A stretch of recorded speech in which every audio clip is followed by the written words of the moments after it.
நேயர்கள் அனைவருக்கும் வணக்கம். வெண்முரசு குருதி சாரல் அத்தியாயம் 8. பெருநோன்பு 2. வாயில் கதவு பேரோசையுடன் வெடித்து திறக்க அறைக்குள் நுழைந்த துருமசேனன் இரு கைகளையும் விரித்து உரத்த குரலில் அணையே என்றான். சோடியை நோக்கி தலை குடைந்திருந்த அசலை திடுக்கிட்டு உடல் அதிர அவனை நோக்கிய பின் மூச்சை இழுத்துவிட்டு சலிப்புடன் சோடியை பீடத்தில் போட்டாள். ஒப்புதல் இல்லாமல் அறைகளுக்குள் நுழையலாகாதென்று எத்தனை தடவை சொல்லி இருக்கிறேன் உன்னிடம் என்றாள். துருமசேனன், இது என் அன்னையின் அறை, நான் காற்று போல உள்ளே நுழையலாம் என்று சொன்னார்கள் என்றான். யார் சொன்னார்கள் என்று அவள் கேட்டாள். துருமசேனன் திரும்பி பின்னால் இருந்த வாமதேவனை காட்டி இவன் என்றான். துருமசேனனை போலவே கரிய பேருடல் கொண்டிருந்த வாமதேவன் வெண்ணிற பற்களை காட்டி சிரித்து, அது முன்பொரு முறை சொன்னது, அப்போது நீங்கள் இப்படி தனி அறையில் இல்லை என்றான். நான் உன்னை மட்டும்தான் வர சொன்னேன் என்றாள் அசலை. ஆம், நான் மட்டும்தான் கிளம்பினேன். நான் மட்டும் செல்லும் போது இவனும் வருவதுண்டு, ஆகவே இவனும் வந்தான். அப்போது பிறரும் கூட வந்தனர் என்றான் துருமசேனன். அசலை திடுக்கிட்டு பிறர் என்றால் என்றாள். துருமசேனன் திரும்பி பார்த்து, கற்கன், காவகன், சபரன், சம்புகன், சித்திரன் ஆகியோர் வந்திருக்கிறார்கள் என்ற பின் எட்டி பார்த்து, படிகளில் உக்ரனும் சதுர்புஜனும் முக்தனும் ஏறி கொண்டிருக்கிறார்கள் என்றாள். அசலை தலையில் தட்டி கொண்டு, ஒரு படையே வருகிறது போல என்று சலிப்புடன் சொன்னாள்.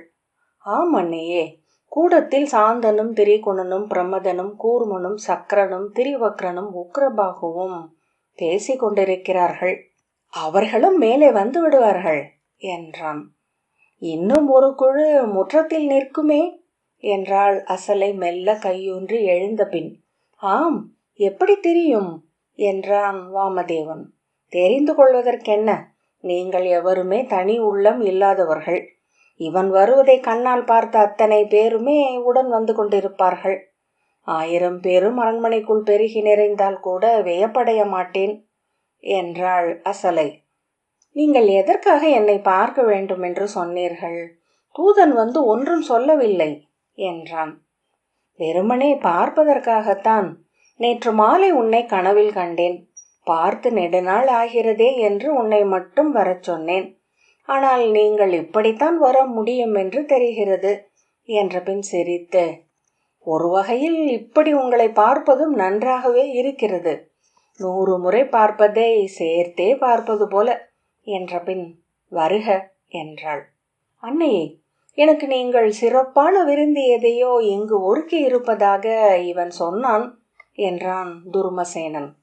விருந்து ஒருக்காமல் உங்களை அழைப்பேனா என்று அசலை மகனின் கைகளை பற்றி தன் தோளில் வைத்து கொண்டாள். அதன் எடையால் அவள் முதுகு சற்று வளைந்தது. இத்தனை பெரிய உடலை தூக்கி கொண்டு எப்படித்தான் அலைகிறீர்களோ என்றாள்.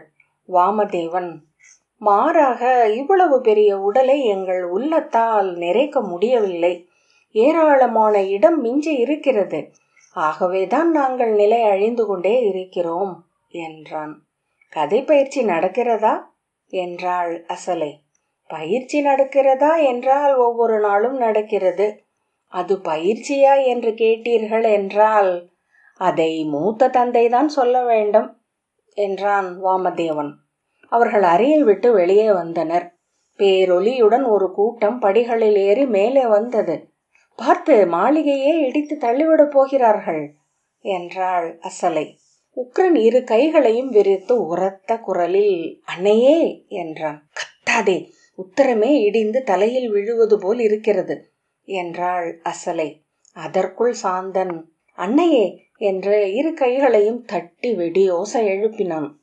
நீங்கள் ஒருவருக்கொருவர் மந்தனமாக எதையாவது சொல்லிக் கொள்வதுண்டா என்றாள் அசலை செவிகளை மூடிக்கொண்டபடி. மந்தனமாக சொன்னால் அனைவருக்கும் தெரிந்து விடுகிறது என்றான் வாமதேவன்.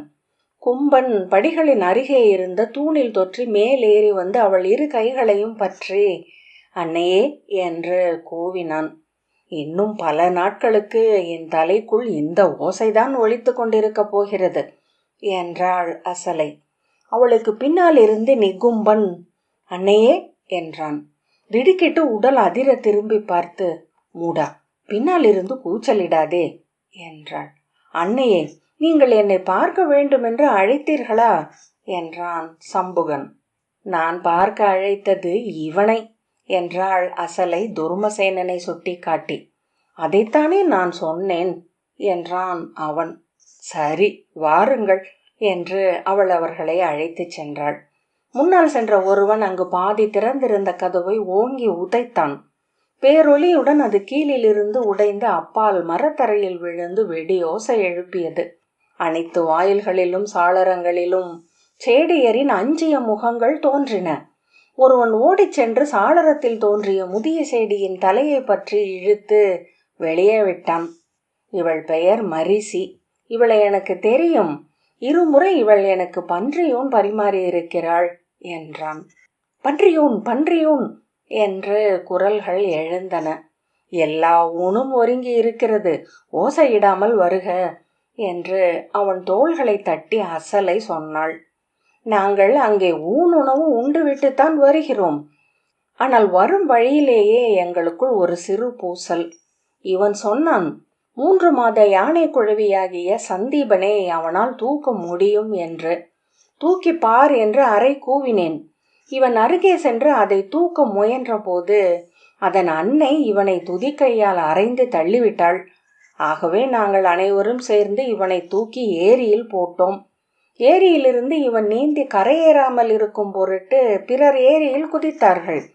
அவர்கள் கரையேறாமல் இருக்க வேண்டுமென்று கரையிலிருந்த கற்களை தூக்கி நாங்கள் ஏரிக்குள் எறிந்தோம். அதன் பிறகுதான் பொழுதாகிவிட்டது என்று நினைவு வந்து இங்கே வந்தோம் என்றான் துர்மசேனன். யாருடைய உடையும் நனைந்தது போல தெரியவில்லையே என்றாள் அசலை. நாங்கள் வரும் வழியில் புரவி வீரர்கள் சென்றார்கள்.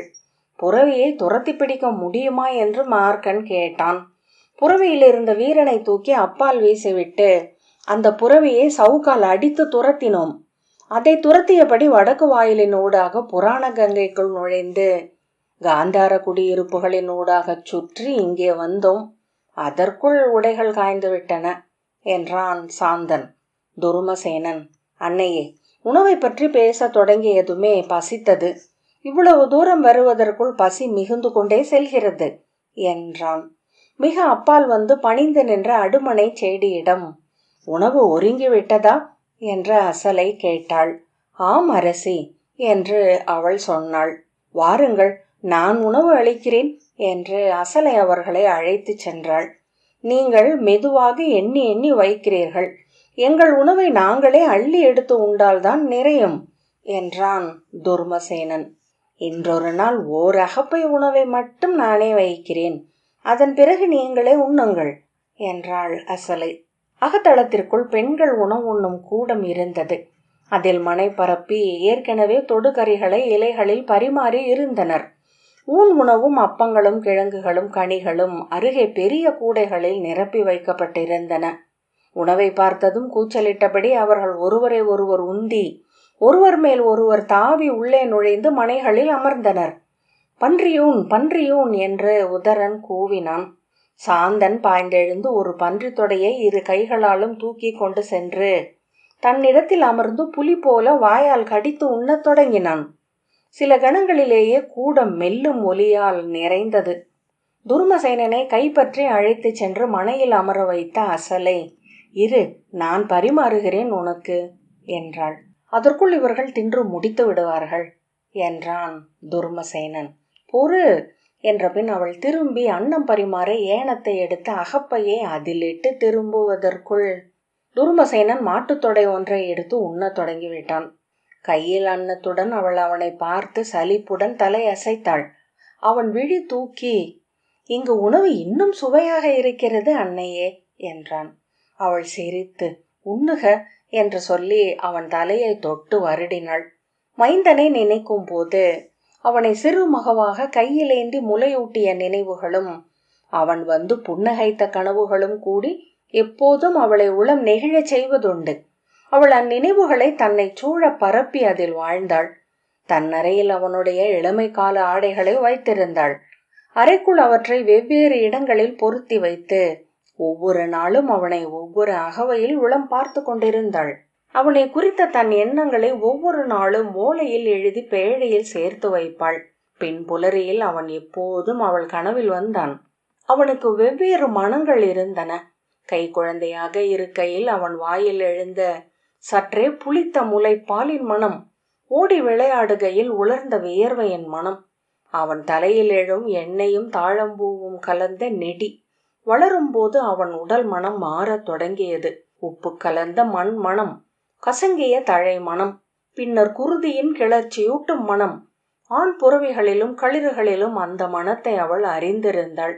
அன்று காலை எந்த மனத்தில் அவன் தன் கனவில் தோன்றுவான் என்பதை முந்தைய நாள் இரவில் படபடப்புடன் எண்ணிக்கொள்வாள்.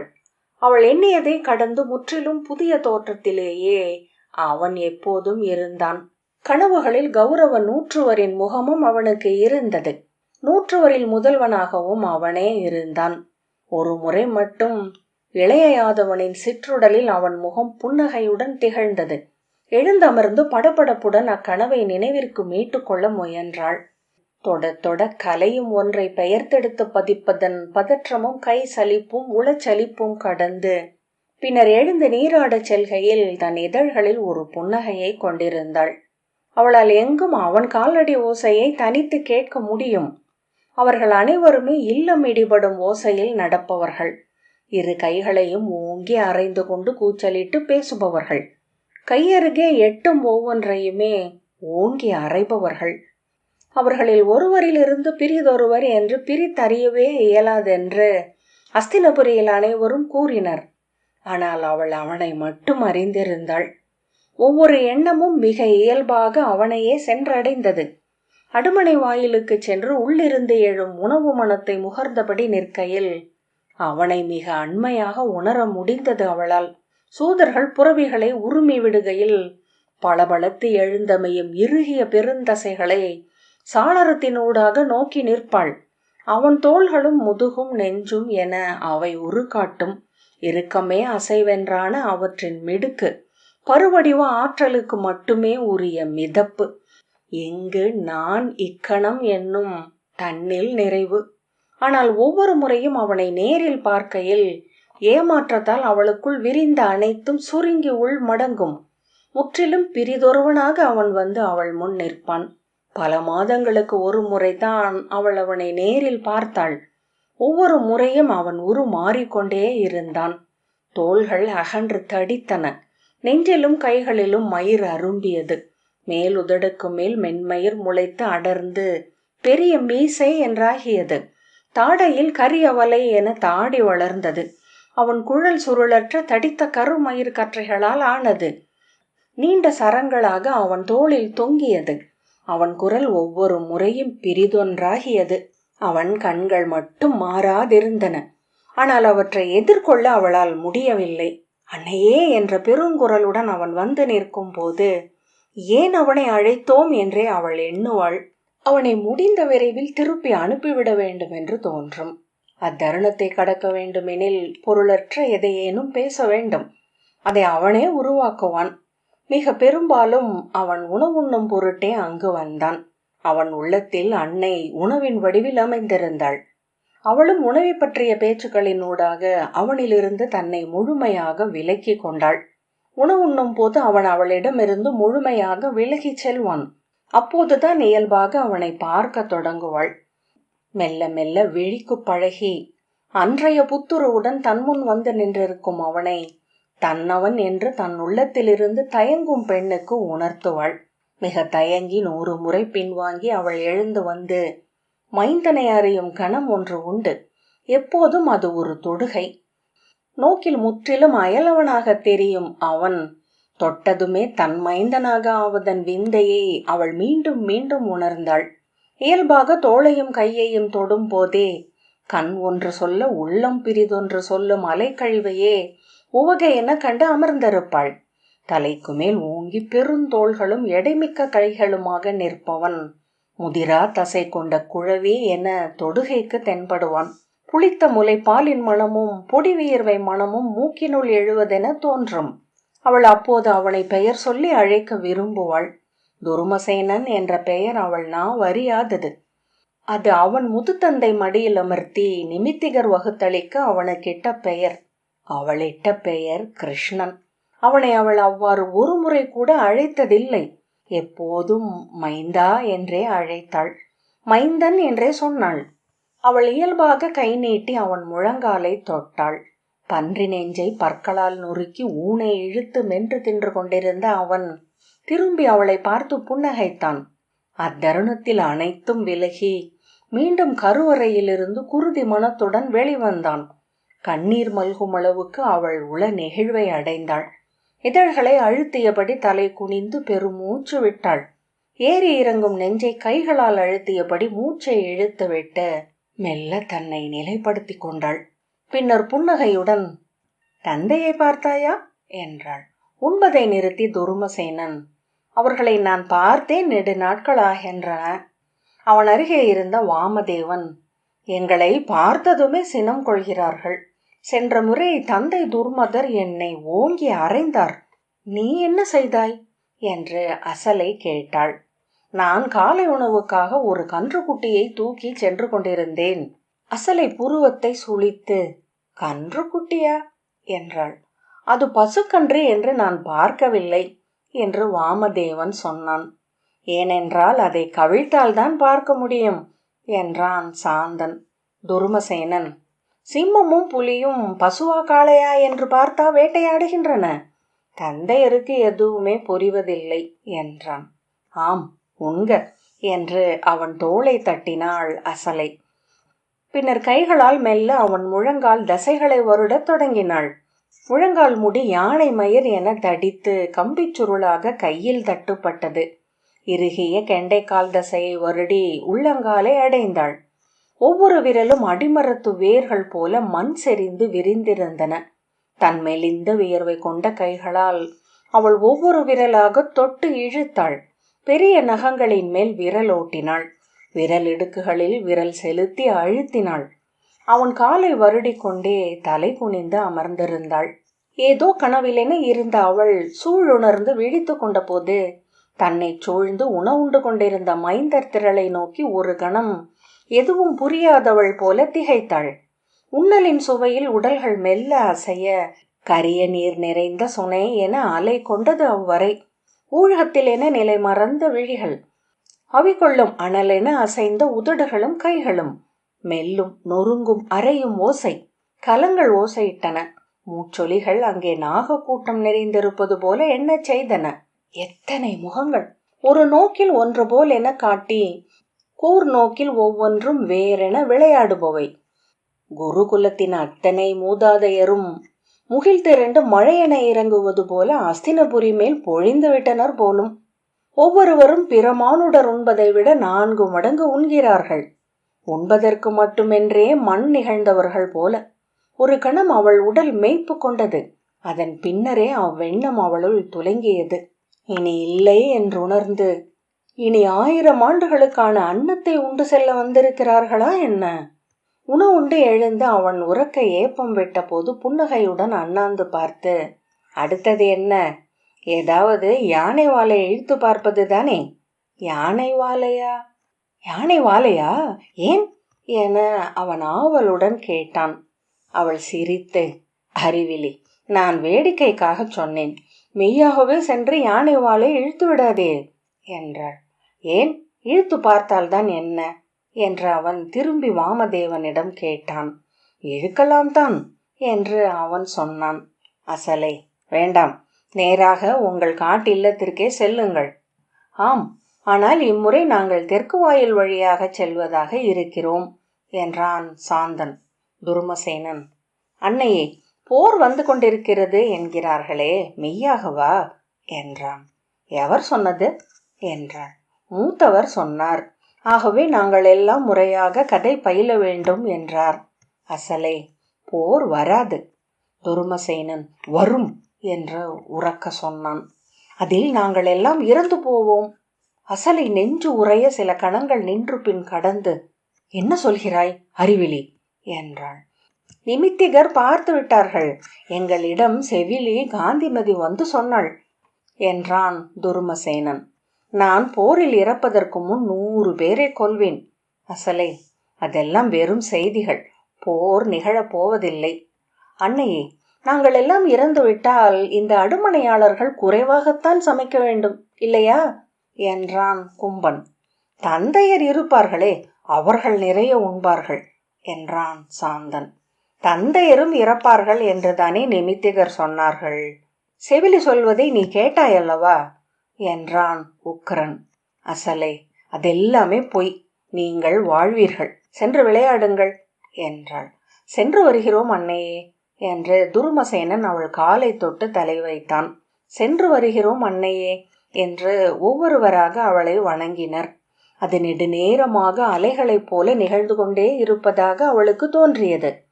கூச்சலிட்டபடி அவர்கள் படி இறங்கி முற்றத்தில் பரவினர். அவர்களை கண்டதும் ஏவலர்களும் காவல் வீரர்களும் பதறி பல திசைகளிலாக பதுங்கிக் கொண்டனர். அவள் வாயில் வரை வந்து அவர்களை புன்னகையுடன் நோக்கி நின்றாள். பின்னர் பெருமூச்சுடன் எண்ணிக்கொண்டாள். அம்முறையும் அவள் அவனை அவளுக்கு உகந்த பெயர் சொல்லி அழைக்கவில்லை. உறுதிச்சாரல் 8வது அத்தியாயம் இத்துடன் நிறைவு பெற்றது.